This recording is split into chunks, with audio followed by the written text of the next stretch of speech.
Sebetulnya awal dari kami dulu namanya tim 11 bergerak itu timnya Ibu Mega, bukan timnya Pak Jokowi. Ya, timnya Ibu Mega yang diminta oleh Ibu Mega membentuk tim untuk kajian akademis sehingga Ibu Mega bisa berpikir objektif. Ada sisi lain untuk memandu pilihan-pilihan strategis Ibu Mega untuk pemilu 2014. Ya. Saat itu pertanyaan pertama Ibu Mega adalah saya maju lagi atau tidak. Jadi sampai hari ini yang saya anggap paparan terberat dalam hidup saya adalah paparan langsung ke Ibu Mega yang isinya menyarankan Ibu Mega tidak maju lagi. Itu paparan terberat dalam hidup saya karena saya langsung paparan depan Ibu Mega. Lalu setelah itu ya sudah Ibu Mega meminta opsi siapa, lalu akhirnya diputuskan Pak Jokowi. Sudah kami menjadi tim yang nempel merancang strategi Pak Jokowi baik 2014 dan 2019. Titik bedanya untuk saya sebetulnya diawali dari Pak Jokowi sendiri. Ketika akhir Desember 2021, 31 Desember di Bogor, kami tim 11 relatif lengkap, ngopi sore, rileks hampir 3 jam. Lalu antara lain dibicarakan siapa yang menjadi pilihan kami untuk 2024. Kami mengatakan tampaknya mengarah ke Mas Ganjar. Jawaban Pak Jokowi saat itu, ya sudah ayo kita lihat elektabilitasnya. Itu 2021 ya? Itu Desember 2021. Pak Jokowi saat itu, kalau seandainya elektabilitas Mas Ganjar sudah bisa mencapai 35%, dengan kriteria tertentu, ayo itu yang kita lanjutkan. Saat itu salah satu tim mengatakan ya sudah Pak, kalau gitu putuskan saja sekarang karena dalam 3-6 bulan ke depan pasti elektabilitas Mas Ganjar mencapai itu. Dan 6 bulan kemudian bertemu lagi dengan kondisi persyaratan yang diinginkan Pak Jokowi untuk mengusung Mas Ganjar tercapai. Seingat saya bertanya kepada Pak Jokowi tentang dukungan ke Mas Ganjar itu 4 kali. Ya, dari Desember 21 sampai setelah hiruk pikuk U20 Israel. Nah, saya bertanya 4 kali ke Pak Jokowi dan jawabannya tetap sama. Sampai sebelum ada huru hara Piala Dunia U20 ya? Enggak, setelah sampai setelah itu masih sama jawabannya? Masih sama, jawabannya masih sama. Ya, waktu itu dia tetap dukung Mas Ganjar. Ya sudah, terus kami tidak bergerak dari apa yang disepakati bahwa kita harus mendukung Mas Ganjar ke 2024. Anda dengan Pak Jokowi hubungannya jadi pisah jalan itu betul hanya karena pilihan Pilpres atau ada hal yang lain? Enggak, cuma pilihan Pilpres. Ya, terutama ketika saya sampai Gibran benar-benar dideklarasikan sebagai calon, itu masih berharap politiknya Pak Jokowi adalah politik merah, masih berharap di situ. Ya, jadi ketika kemudian Gibran dicalonkan dengan ada pelanggaran etik di Mahkamah Konstitusi dan seterusnya, nah di situ merasa ya ini sudah nggak bisa satu jalan. Kita dapat info ya bahwa Pak Jokowi sempat memanggil Anda dan beberapa orang terdekatnya dan menyampaikan bahwa nggak ada yang bisa mengalahkan Prabowo Gibran. Anda semua nggak bisa mengalahkan Prabowo Gibran. Itu yang disampaikan ya Mas Andi? Iya, saat itu 2 hari sebelum pengumuman Gibran sebagai cawapres ya? Iya. Jadi kira-kira Prabowo pasti menang, lalu PSI akan masuk parlemen, lalu yang nomor 3 suara PDI Perjuangan akan turun. Itu yang dinyatakan oleh Pak Jokowi. Jadi di situ kemudian Pak Jokowi mengatakan kalian hebat kalau nanti bisa mengalahkan saya. Saya nomor 1-nya Prabowo menang, saya nggak terlalu masalah.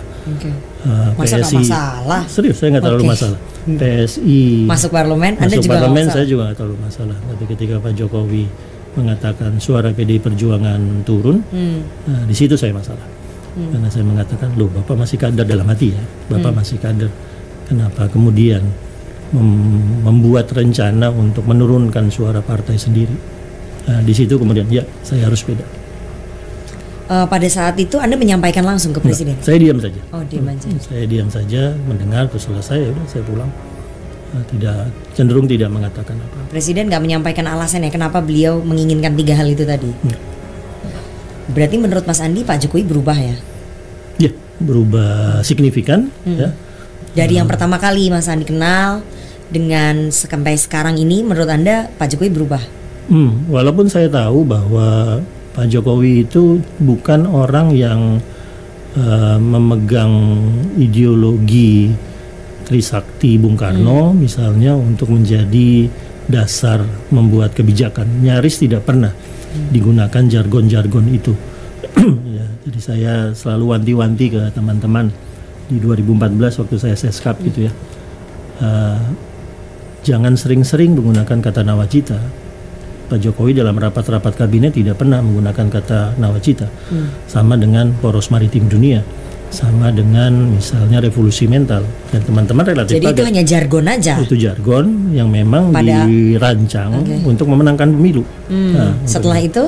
Ya, setelah itu tidak. Kemudian Pak Jokowi kemudian bergerak dengan kebijakan-kebijakan pragmatisnya untuk menjalankan pemerintahan, ya, untuk kemudian mendapatkan keyakinan akan memenangkan periode 2-nya. Itu. Tapi menjadi politisi yang sangat pragmatis, yang berhasil dilakukan dengan sangat baik di 2019.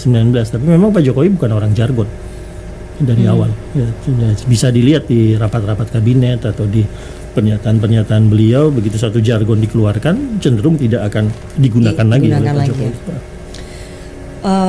Apa yang menurut Mas Andi merubah Pak Jokowi? Ambisi, kekuasaan? Saya menanyakan ini pada episode 1 kepada mantan Wapres RI, mitranya Pak Jokowi dulu, namanya Pak Jusuf Kalla. Saya juga tanya ini kepada pembantunya Pak Jokowi yang sampai sekarang masih mendukung Pak Jokowi, Pak Luhut Binsar Panjaitan. Saya menanyakan ini juga ke Anda, ke Mas Andi Wijayanto sebagai mantan orang dekatnya Pak Jokowi. Jadi tiga-tiganya adalah saya tanyakan pertanyaan yang sama. Apa yang menurut Anda merubah seorang Joko Widodo? Ambisi atau apa?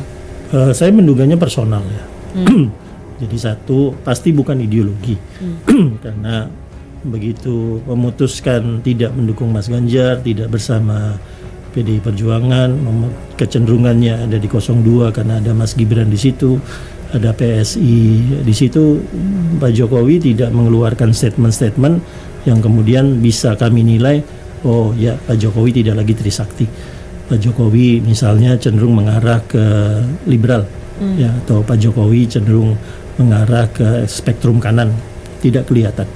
Nah, terus yang kedua, penjelasannya juga pasti bukan karena ingin merubah kebijakan secara signifikan atau khawatir kalau kebijakannya tidak dilanjutkan.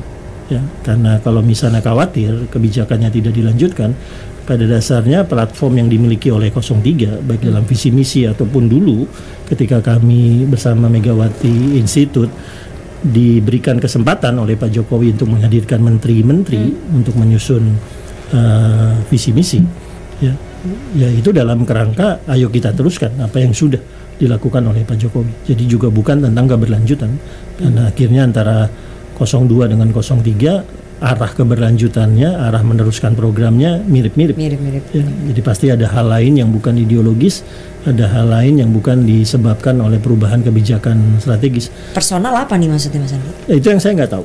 Itu yang harus kita duga-duga gitu ya. Karena untuk menguji karakter seseorang berikanlah dia kekuasaan, kata Lincoln. Ya, apakah ini memang karakter aslinya Pak Jokowi yang mungkin Anda bertahun-tahun mendampingi sekarang baru melihat atau gimana?